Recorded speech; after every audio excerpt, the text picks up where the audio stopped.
Located at 3330 Cheyenne Street South in West Fargo. 970 WDAY AM and 93.1 FM, Fargo-Moorhead.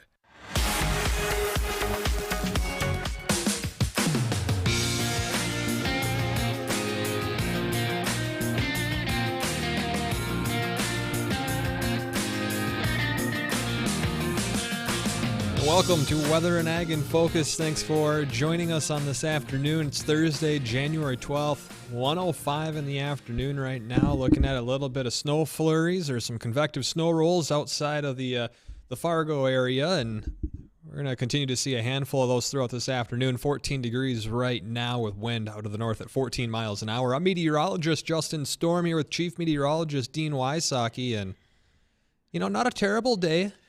Well, no. I mean, we're rid of the fog, but now we've got snow showers. So what would you rather deal with, a thick fog or snow some showers? Snow showers that grease a little bit of the roads up? Snow, yeah, and in fact, speaking of greasing the roads, we had one of our listeners call in saying that 94 stretching from Fergus westward is pretty glazed up and pretty icy from the snow.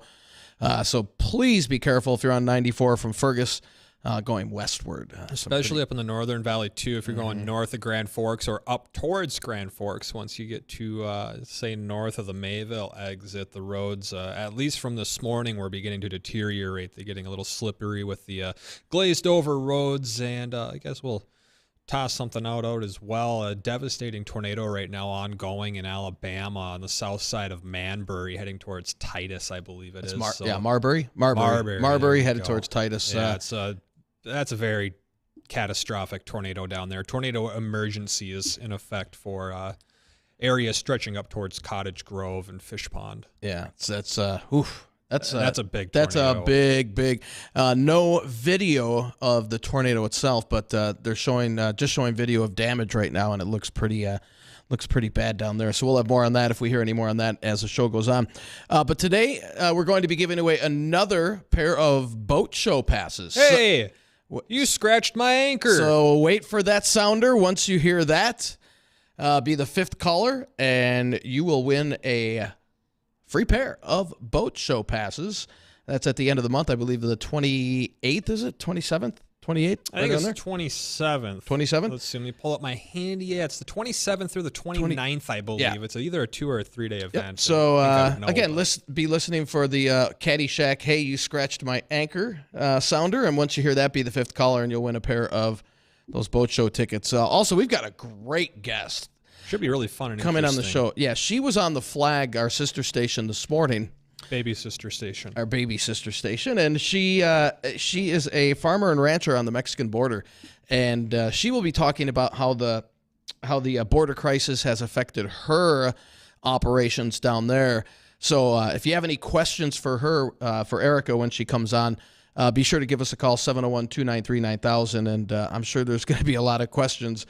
You can email us too, weather@flagfamily.com, if you have any questions for Erica, because kind of a hot topic, I'd say, with the border crisis. Oh, it really is. How are the ranchers? I'm curious to know, how are they dealing with that down there? I think it's just a constant state of repair for them, honestly. And who's got to pay for it? They do. Yeah, They do.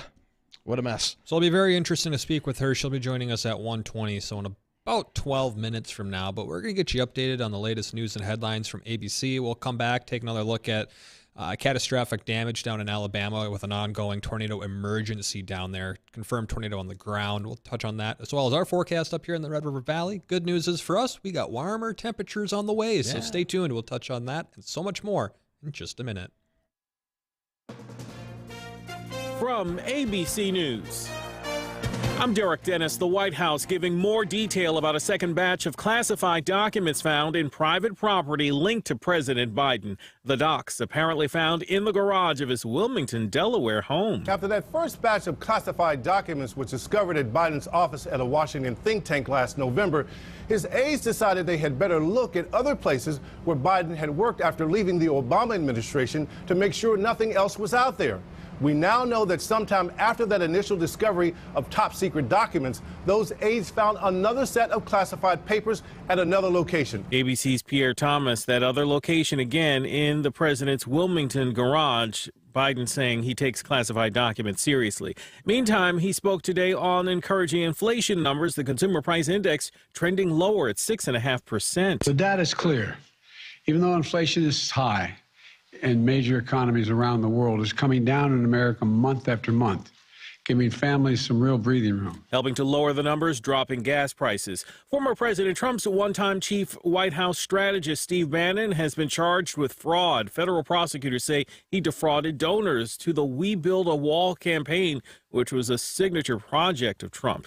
Contradictions in the Uvalde, Texas school massacre investigation. Video obtained by ABC News of school police chief Pete Arredondo giving an initial interview to investigators last year, revealing he was not only in charge of the scene, but he made the call not to immediately send in police to take down the shooter, going against police protocol. I called out and I said, get these kids out, bust those windows, get them out. Arredondo on tape in his own words, 19 children and 2 adults were killed. Severe weather in the Deep South, a possible tornado now near Tupelo, Mississippi, and near Huntsville, Alabama. The Morgan County Sheriff says Highway 20 is littered with trees and power lines. You're listening to ABC News.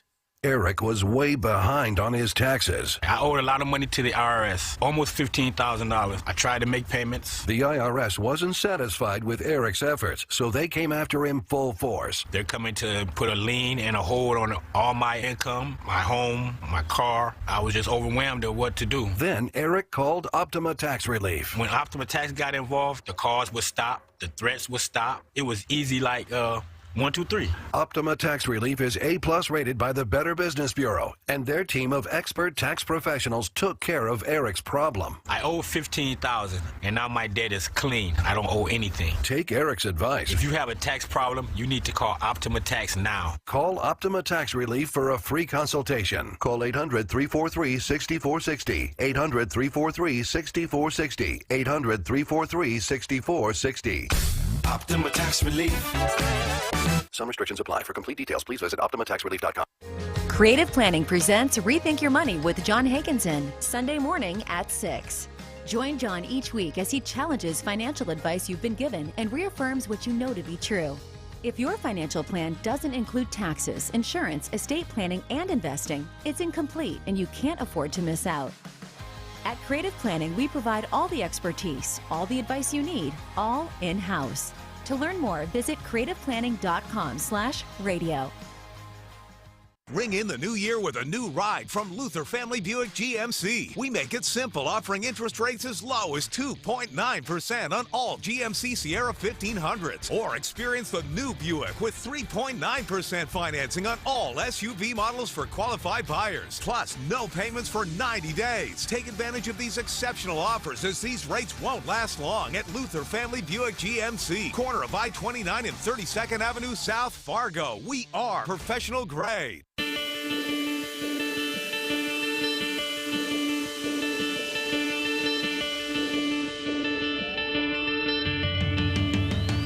Welcome back to Weather and Ag in Focus. Thanks for rejoining us. 112 right now. Again, 14 degrees, a little light snow around the area with a north wind generally around 15 miles per hour. I'm meteorologist Justin Storm with Chief Meteorologist Dean Wysocki. And, you know, we kind of touched on it. You know, it's not a bad day up here, all in all being said. I mean, we're in the teens. There's a little light snow, but it's not overly windy. It's not a lot of blowing snow, just a little drifting snow out in the open country area. And we finally shook the fog, and it's going to get nicer out. Yeah, it will, and it's going to warm up by the weekend. And as we transition into the warmer air, unfortunately, when we get that warmer air to punch in here towards the weekend, we could see some more fog redeveloping. So it's just kind of one of those patterns that we're in. We have to trade the warm air for the fog, it looks like. But just a few snow showers out there today. Again, if you didn't catch it earlier, I-94 between Fergus westward is pretty icy, so kind of keep that in the back of your mind if you're out there traveling today. If you have any road reports for us, 701-293-9000. It's 701-293-9000 if you're running into any icy conditions, so we can pass that along to our listeners. And this snow should start to wind down a little bit as we head after dark, and then tomorrow we could see more of these redeveloping as we head throughout the day. But then the weekend looks dry, warmer, temperatures 30 or so. So we could start to melt away some of this gunk on some of the roadways. Would be very helpful. Yeah. I know the snow up in the Northern Valley was kind of starting to cake back over on a couple of the lanes up in I-29 southbound of Grand Forks this morning, but I'm sure those have probably gotten a bit better throughout the afternoon. And after this weekend, it looks like we do cool down next week into the teens and 20s, and then Arctic air will spill back in here as we head into the following weekend, it looks like. And still questionable about a storm system which will be passing, it looks like, to our south, and it's behind that system. That's when we'll drag in the Arctic air. So we'll keep an eye on that system for late next week, but right now it looks to affect areas to our south, almost the same areas that got hit with the last storm, from South Dakota through southern Minnesota, or it could even take a little further track south and affect areas in Nebraska, Iowa, and into southern Wisconsin. So something we'll keep an eye on. It's, that thing will probably change its track here a few more times before we hit into next week, so we'll have a better handle on that then. But the Arctic air looks like a for sure bet after that storm system for the following weekend and into the next week as well. Yeah, I'm kind of over the cold, honestly. Well, we've got more coming. We were just talking about this in the back office, me and someone else, it was another coworker, and it's like, we're about halfway through, and then I started thinking about it. I'm like, no, I guess we're only like a third. We're not halfway through winter. We're like a third of the way through winter. I'm like, we got so much more. But we took a look at and we'll be updating this. Well, you'll be updating this. Yeah. Over the next month, 2 to 4 weeks. We did get more updated LRC information, which will affect our ag community. And Justin will be updating that over the next few weeks and kind of going over month by month as we head into the spring and summer. And we'll also have another spring special with us, Gary, and Bridgette to discuss what it means for our ag community. That'll be coming up sometime in March. We'll kind of break it down month by month about how much rain we're expecting this spring and summer. Will we have a late planting season again like we did last year due to the wet weather, or is it going to be dry? Or is it going to be dry? Or is it going to be Little Bear just right? Yeah, so we'll have more on that coming up over the next few weeks, and you can follow along with us. So, but our guest is coming up here shortly. Again, if you didn't catch it earlier, Erica Valdez. She's a farmer and a rancher down on the Mexican border, and she'll discuss how the border crisis has been affecting her operations and exactly what she does down there. She dabbles in more than farming and ranching. She's a pretty talented individual from what I gather. So looking forward to talking with Erica. And again, if you have any questions for Erica, feel free to email us, weather@flagfamily.com, or you can give us a call, 701-293-9000. Yeah, I'd say just call. We want to hear from you. Yeah. Get you on the radio. So that's all coming up here next. Stay tuned. Weather and Ag in Focus. We'll be right back. As a Walgreens pharmacist, I talk with people all the time about little tips and tricks for filling their Medicare prescriptions, like taking advantage of Walgreens 90-day refills to save them a trip, or using Refill by Scan, which is super easy and right on your phone. And for anybody worried about prescription costs, I say, hey, we got you, with low-cost copays on many medications. Let's talk about making things easier. Walgreens is here. Fill your way and save at walgreens.com/Medicare. See pharmacists for restrictions and exclusions. If you want to save money and start the year right, Staples has you covered. I need everything to restock my business. File folders, break room supplies, even business cards. Staples has you covered with big savings on everything you need for your home or office. And now at Staples, Rewards members get $30 back via Staples store bonus when they spend $100. That's $30 to use toward everything from ink to tech. Save big right now at Staples, the working and learning store. Rewards members only. Store bonus redeemable in-store only. Offer ends 1/21. Have you ever noticed that when the afternoon light hits your floors, you can see everything, including dust? So much dust. And that floor dust gets kicked up into the air, compromising the quality of air you and your family breathe. Eesh. Swiffer Heavy Duty Sweeper is the fast and easy way to clean your floors, with ultra-thick pads that trap and lock dust before it gets in the air. Just a couple minutes a day, And dust is gone. Swiffer Heavy Duty Sweeper. Proud partner of the American Lung Association. Attention business owners, did you know that burglary and theft in Fargo is nearly 2 times higher than the national average? Walmart recently said that if theft doesn't slow down, they'll have to raise prices and shut down stores. Target projects they'll lose $600 million in net profits this year due to theft. As a business owner, you need to protect your business and your profits. You need a security solution. And right now, for a limited time only, 702 Communications is offering business security solutions that will protect you, your business, your employees, and your profits. To find out if you qualify for a 702 Communications business security solution, call right now at 218-304-8676. Again, that's 218-304-8676. Imagine the peace of mind you'll have knowing that your security solution is monitoring your business 24/7, 365. That peace of mind is priceless. So call now at 218-304-8676. Again, 218-304-8676. We have a lot to celebrate around here, like another great Bison football season and another year in the books. So turn to North Dakota Sweet Crude, and whether you're celebrating a great football season or just winding down at home, you can enjoy that smooth cinnamon and spice moonshine recipe that helps you relax at the end of a crazy day. Try a Dakota Sweet Lemonade or a Dakota Sour, two of more than 50 recipes made with North Dakota Sweet Crude or Sweet Crude Orange. Find them at crudespirits.com.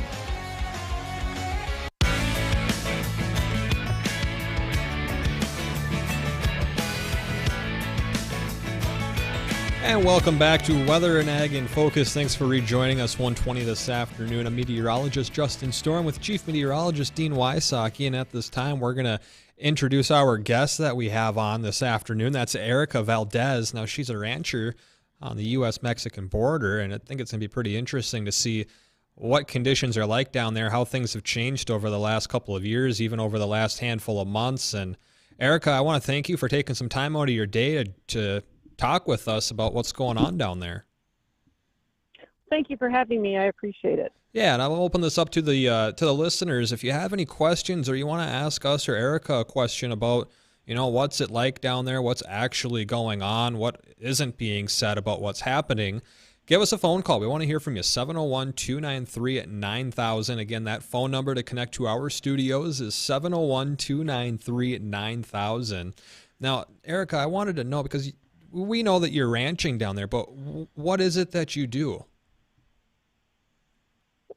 Well, in addition to running the ranch with my husband, I also have a freelance graphic design company where I work from home, creating digital and media needs for customers.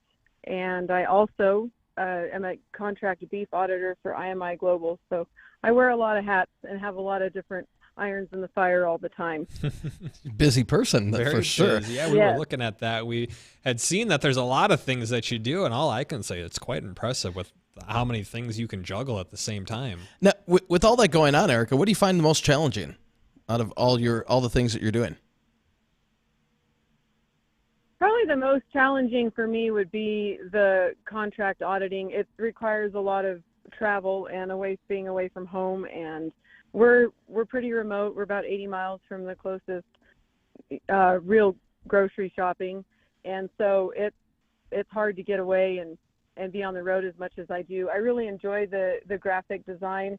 It's been a good opportunity just to help support my family and keep us here on the ranch, and still give me the opportunity to stay home because we homeschool our daughter also. So nice. Now, do you graphic design in terms of in what aspect do you graphic design for? Is it certain companies, or is this farm related?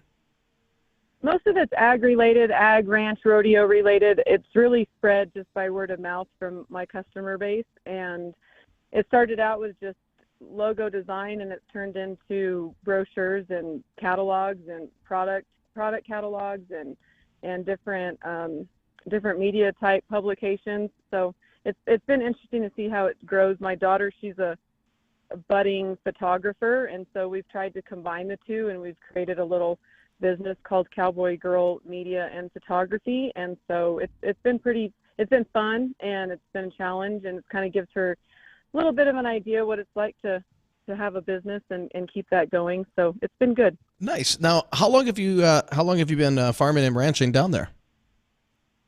I was born and raised on the ranch that we are on right now. My husband and I moved back here about 14 years ago to take over and manage my family's ranch. So been here most of my life, left for college and a little stint away from home, and now we're back and it's home. We love it. Nice. Now, what is your daughter? Is there any aspirations of her taking over the ranch, or is she going to kind of just focus on the photography end?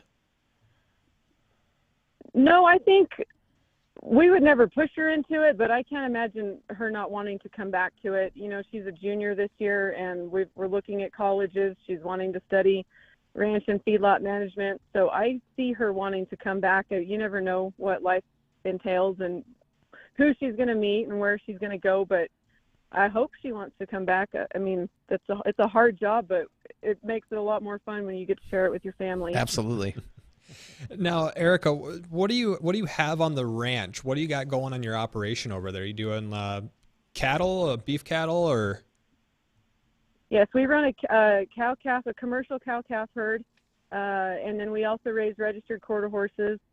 And in our country, we run about 8 cows to a section, so we've got over 64 sections of land that we try to manage, and on top of raising colts and starting colts, and it's a lot of work.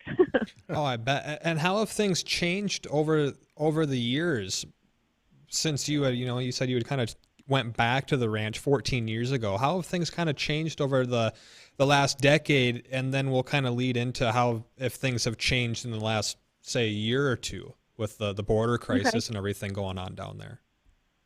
Okay.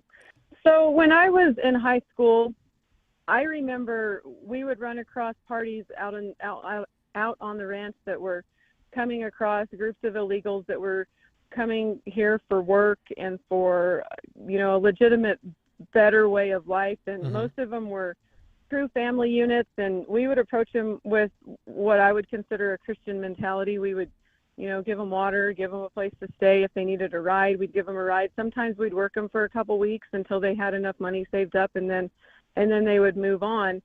In the 90s, I remember big groups, 50 to 100 coming through at a time, similar to what we're seeing with the asylum seekers now. But it was just a different type of person. They were very humble and very appreciative, very grateful. They wanted to work. They didn't want a handout. And over the years, we've seen such a change in the dynamic of the type of people that are coming across. What we see now is more of a criminal type person, a lot of drug dealers.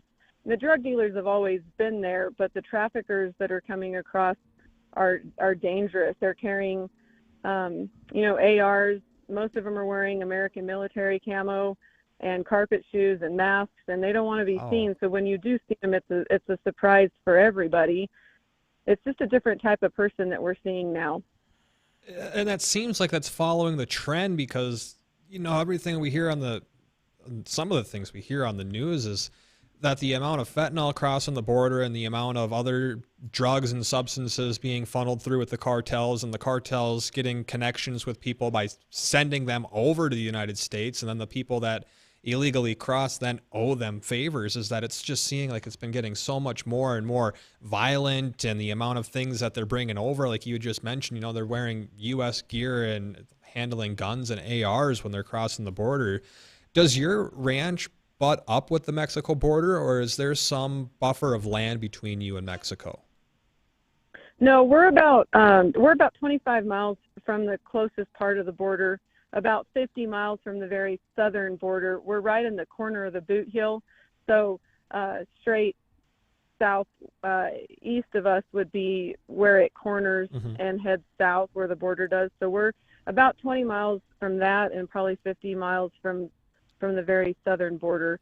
There's a couple big ranches between us and the border, but we are very close to the interstate. We're about 6 miles south of the interstate, and there's really not a major road or major highway between us and the border. So they come through us trying to get to the interstate where they can get their pickups and make their drops. So we get a lot of traffic through us.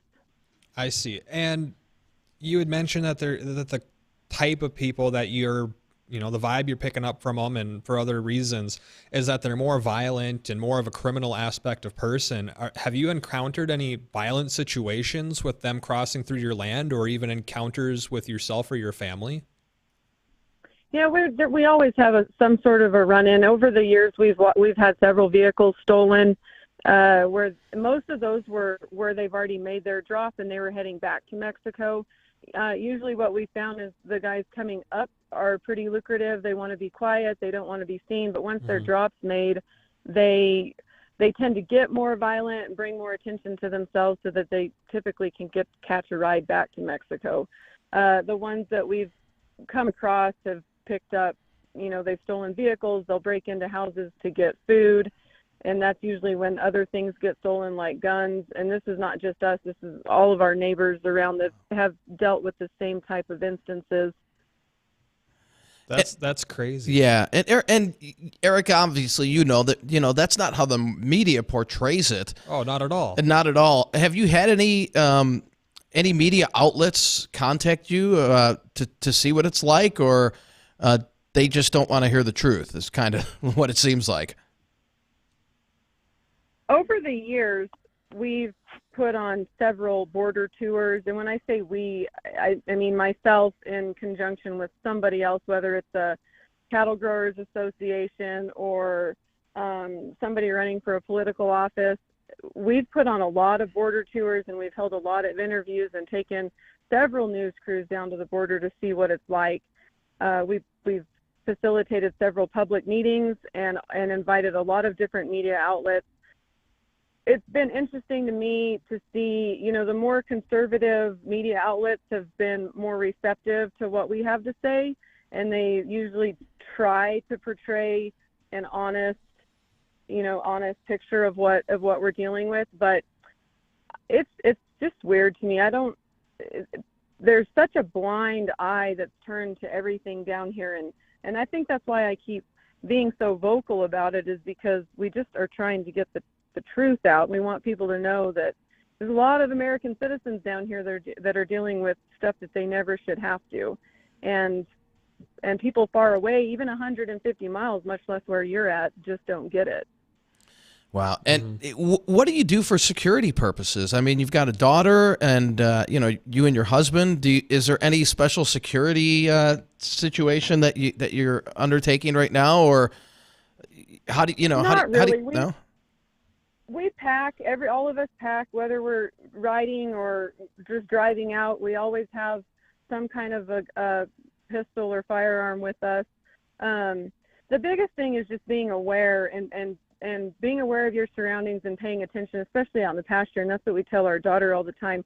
Once she was old enough to make a circle by herself or get dropped off and be part of the gather and wasn't, right with one of us the whole time, it took on a whole new stress level for me and for my husband, just to worry about her making it back to where the drive came together. And we don't let her pack. She wants to, but we just don't really feel like she needs to take that responsibility on just yet. But little things like, I always tell her, stay off your phone, be looking around, don't be just looking down, look around, see what's going on. If your horse or your dog gets alerted, it's probably something you need to be paying attention to. And it can be something as simple as when we pull back into the yard or into the house after being gone for most of the day, you look at the water spigots, and if the ground's wet around there, somebody's come through and filled up water jugs. If the barn doors are cracked or something isn't the way you left it, someone's probably been through. The biggest thing for us is the guys that will overnight in our hay barns. We always tell our daughter, when you go out to feed in the morning, you pay attention. If there's anyone in the barn, don't let them surprise you. You need to be paying attention. It's just a heightened awareness that most people don't ever have to worry about. Right. So you've actually had people at more or less your doorstep? Oh, yeah. Oh, wow. They'll come through. It's funny, the ones that, and this is why I say that the type of person has changed over the years.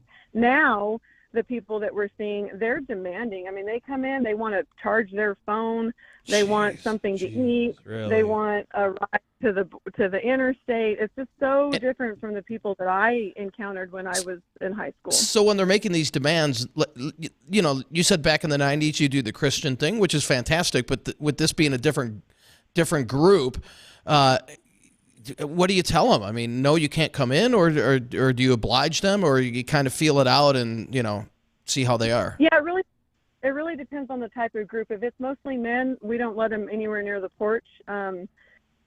If they have any kind of weapon with them, we tell them to go on and leave.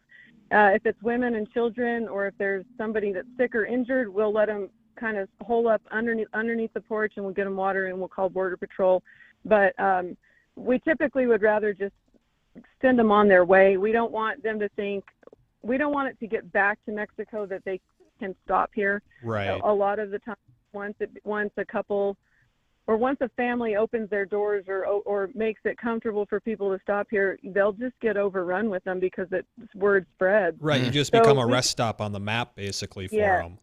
Exactly. I see. So we just try to send them on their way. And, you know, if there's somebody that needs medical attention, or, I mean, we've run into men that have been days without water and were on the verge of dying, and you can only do so much for them. You just got to get medical attention to them and get them taken care of and get them off the property. Right. Well, Erica, we got to hit bottom of the hour break here really quick, so we'll come back to this conversation. But we're speaking with Erica Valdez. She's got a ranch down on the U.S.-Mexico border, at least pretty dang close to it, and she's telling us all these stories about what's going on down there on the border and how the illegal crossings are going through their ranch, even up to their doorstep, with rifles and being violent. And, you know, there's some that are, you know, the peaceful going ones. But if you have a question, you want to join in on this conversation, give us a phone call, 701-293-9000. Again, our studio line, 701-293-9000. Stay tuned, because Weather and Ag in Focus will be right back.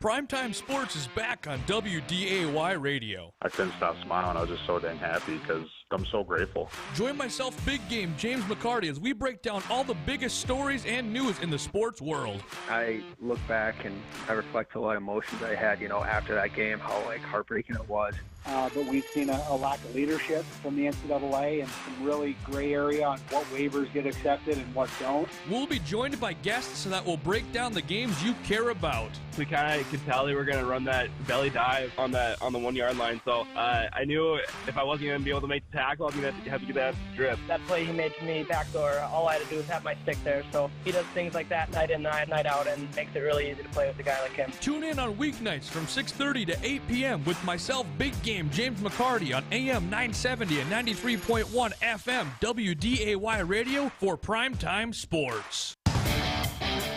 Moorhead Hockey is back on the road tonight with a visit to St. Cloud Tech. This is Larry Knutson for Spud Sports on 970 WDAY 93.1 FM. The battle continues for the #1 spot at the top of Section 8. The energy level is high, the pace is fast when the Spuds take on St. Cloud. Join us tonight, 6 o'clock, drop of the puck, and away we go. Moorhead and St. Cloud on 970 WDAY 93.1 FM.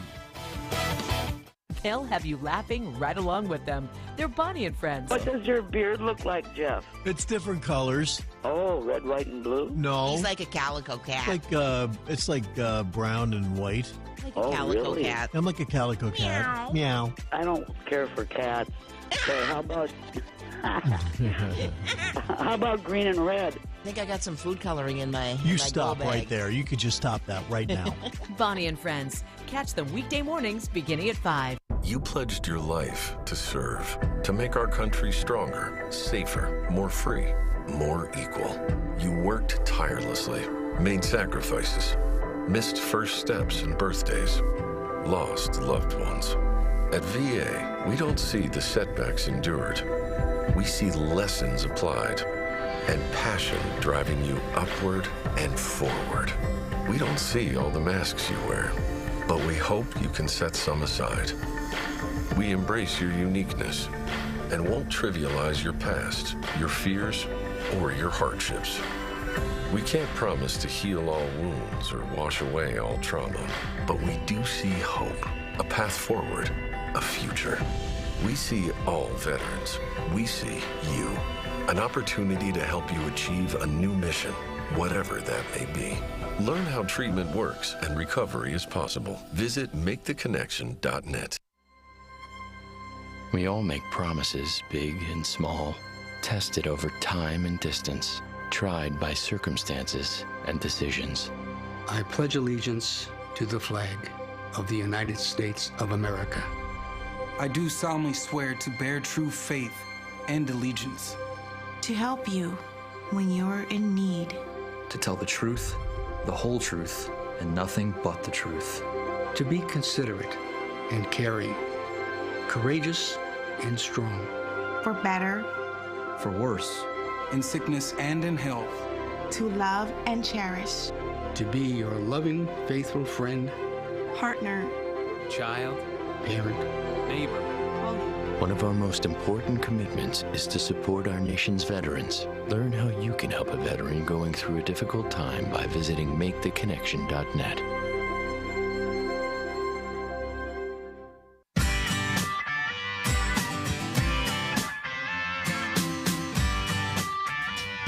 Welcome back to Weather and Ag in Focus. Thanks for rejoining us. Meteorologist Justin Storm with Chief Meteorologist Dean Wysocki. And our guest today, a rancher down on the U.S.-Mexico border, Erica Valdez, is joining us. She's telling us about her stories, about what's actually happening down there and some of the things that aren't being said on the news.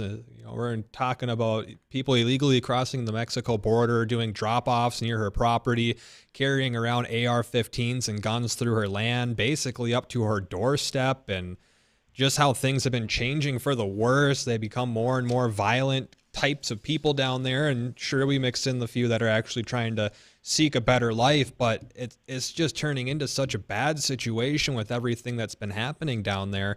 And Erica, I want to know, what are they doing to your property? Is this affecting your ranch? Are they like cutting your fences to get through the land and then your cattle gets out? What's going on in that aspect? We rarely have any drive-throughs. Most of the drive-throughs happen right down on the border, so it's rare that we have to fix any fence. The biggest issue that happens for us is damage to water storages or pipelines or floats where they're trying to get to water. And especially in the summer, we'll reach every bit of 110, 115. And so they'll break pipelines and break into stuff, break valves and that kind of thing, trying to get to water, and then they can't fix it. So before you know it, you have 10,000 gallons of water just run on the ground. And, that takes us weeks to catch up. And especially in the summer when they're drinking that much water, when the cattle are, it's hard to catch up when you lose that much water like that. So that's our biggest concern in the summertime is the water.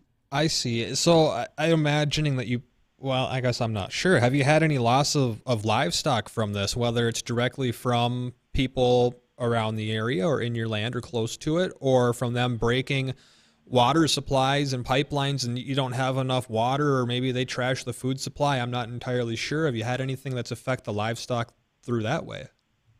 We've never had any death loss from that. We've got a lot of water options, luckily, and so we might lose a 10,000 gallon storage, but luckily we'll have a backup. We always try to have a backup for that specific reason. We do have friends and neighbors that have lost cattle, had death losses due to water situations because of illegals. And what we found, what we've figured out over the years is that we have some neighbors to the east of us that have a very heavily traveled trail that comes up. They're right on the border. This trail is very heavily traveled. It looks like a dang highway. And they'll come to one main water and try to fill up jugs and bottles and stuff there. And what they're doing is all the presence of the illegals there has kept cattle from coming into water. And so if they had to go put additional troughs and additional watering options in for the cattle because they would not come into water because of all the people there, and then they would essentially die from dehydration. So we've never had to deal with that, thank goodness, but we have neighbors and friends that are directly on the border that have a lot heavier traffic than we do that deal with that more than us. And Erica, between you or your neighbors, how much financial loss due to the border crisis and them coming over, causing the damage? How much of financial loss have you endured? I would estimate it in the thousands a year. You know, between just having to replace floats and pipelines and valves and whatever else they break to get to it, our repair costs are minimal compared to the people south of us. The folks that are directly on the border that have to deal with repairing fences every other night from drive-throughs and the water damage, the water line damage they deal with a lot more damage to infrastructure than we do. Does insurance cover that, or is that out of pocket? It's out of pocket. Ugh. Jeez. Man. Yeah, and especially those of our friends and neighbors that are directly on the border, when those drive-throughs happen, if they don't get out there to fix those fences immediately and they have cattle loss into Mexico, you know, that's thousands of dollars worth of livestock that they're losing that they can't go get back. So, and what would you say is the best case scenario to change the situation? Is there an easy fix? I mean, no. The biggest thing to me is the immigration system is so broken right now that if there was any way to address that and fix the immigration system and being able to come here and apply for citizenship, if they could streamline that or make that easier for them to where it wouldn't be such an illegal process and such a sneaking in procedure to get here, I think that would help with the overall numbers. But when it comes to the drug industry, we're talking a multi-billion-dollar industry. You're not going to stop it. The wall's not going to stop it. It doesn't matter if you have a 40-foot wall. It's not going to stop it. It's going to slow the human trafficking down, and it's going to slow the drugs down. But, I mean, when they can tunnel under it and fly over it and torch through it, it's just not going to stop it. There's got to be an answer, and I don't have it. Now, I'm sure you've contacted your local congressman, and what do they have to say? Have they done anything that you perceive as they're trying to fix the situation? Yeah, we've had a couple. We have a senator in place right now that she's phenomenal, and she's working her tail off to do even little things like getting us cell phone towers down here to where we have service all the time, where we can call in, you know, emergency situations. She does the best she can to try to bring awareness to the border issue, but New Mexico is a pretty progressive state, and no matter what we do, we end up butting heads as soon as we get to Santa Fe, and we just have not had any luck. We've had some governors in the past that have put the National Guard down on the border, and that helped considerably with the traffic that we were seeing, because they were stopping them before they even got halfway between us and the border, and that helped considerably. But if you don't have a full slate of senators and just your local administration trying to fight it, it's just like beating your head against a wall. Mm-hmm. I got a handful of email questions here that have been coming in while we've been doing this interview, and a few of them are the same question, but this one here, they want to know what your relationship is with the border security officers down there on the ground. They obviously get portrayed one way through whichever different news outlet you're going through, but what's your actual relationship with them down there? That's a great question. We have a very good relationship with the Border Patrol agents that are in our area. Mm-hmm. We've made friends with a couple of them, and there's some that we trust fully, and they're the only ones I'll call, or if our daughter's home alone, she knows who she needs to call. We're very blessed with a good bunch of Border Patrol agents right now. The problem is that there's so much turnover within the Border Patrol that as soon as a guy comes here and starts figuring out the lay of the land and who the ranchers are and who the locals are, they get transferred somewhere else. And so it's just constant turnover, and you never really know. I hate to say it because I don't want to paint the Border Patrol in a bad light, but you don't really ever know who is on the cartel's payroll and who's not. Mm-hmm. So they're poor guys. Their hands are just tied. They want to do a good job. They want to protect us, but when they're getting leadership, leadership calls from above saying you can't do this or you can't do that, it's just it doesn't allow them to do their job. Yeah. Yeah, they're not allowed to. They're not. And when you pull them all off the border and put them all in those FOBs to start processing all the asylum seekers that are coming across, it just leaves it wide open. Well, it doesn't help also when you get a news outlet that goes out and says the Border Patrol is beating illegal immigrants with ropes or something, and they're just, got them hurdled up together. But and Erica, has it gotten to the point, or have you ever thought, you know what, talking with your husband, I can't deal with this anymore. This is not going to get any better. Why don't we sell the ranch and everything that goes along with it? Have you gotten to that point, or have you ever thought about that?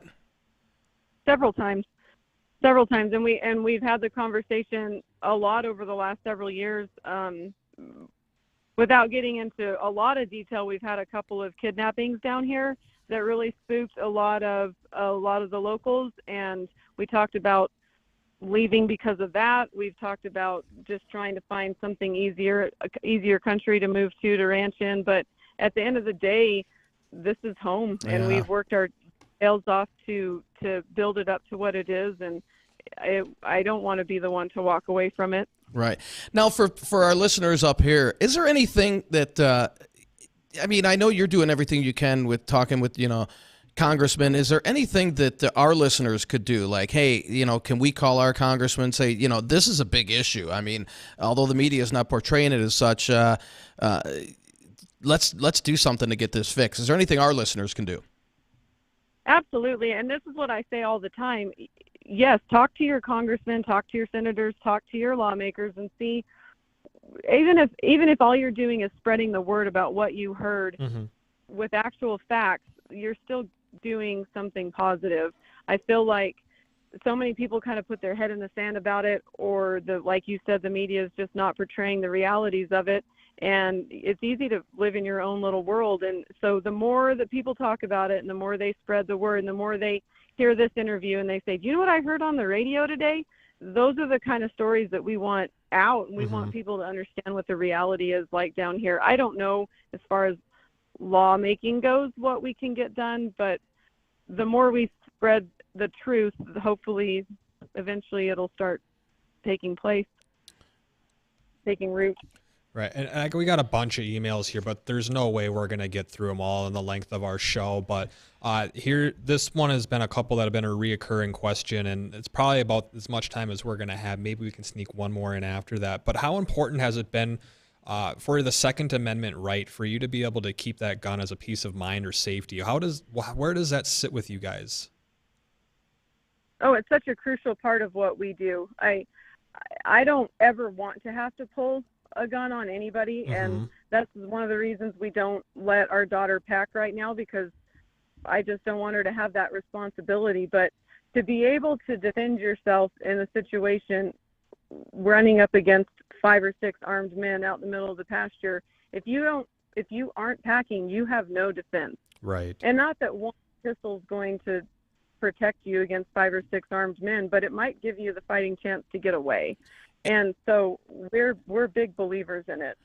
And did you say earlier, Erica, that you have run into, like you said, 5 or 6 armed men, and if or however many, and if you have you run into a confrontation with any of them in terms of, you said you haven't had to fire yet, correct? Right. Most of the time when we run into somebody, even if they are armed, I try really hard not to reach for my pistol or even show that I have it, unless they're pointing guns at us. And that's been a long time since we've run into a situation like that. Most of the time, and the last time that we ran into anything like that, it was because we scared them as much as they scared us, and it was a reaction just to pull your weapon and point it.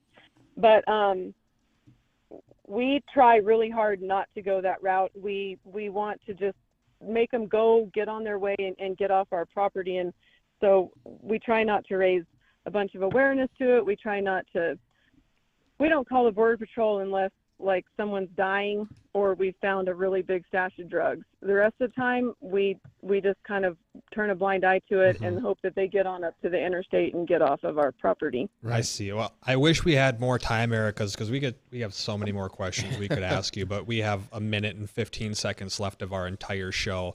I just want to thank you very much for taking the time again to jump on here, talk about this, and we hope that there's a lot listening that can start spreading the word, just like you had mentioned. In like 20 seconds or something, is there any last thing you'd like to say to the listeners?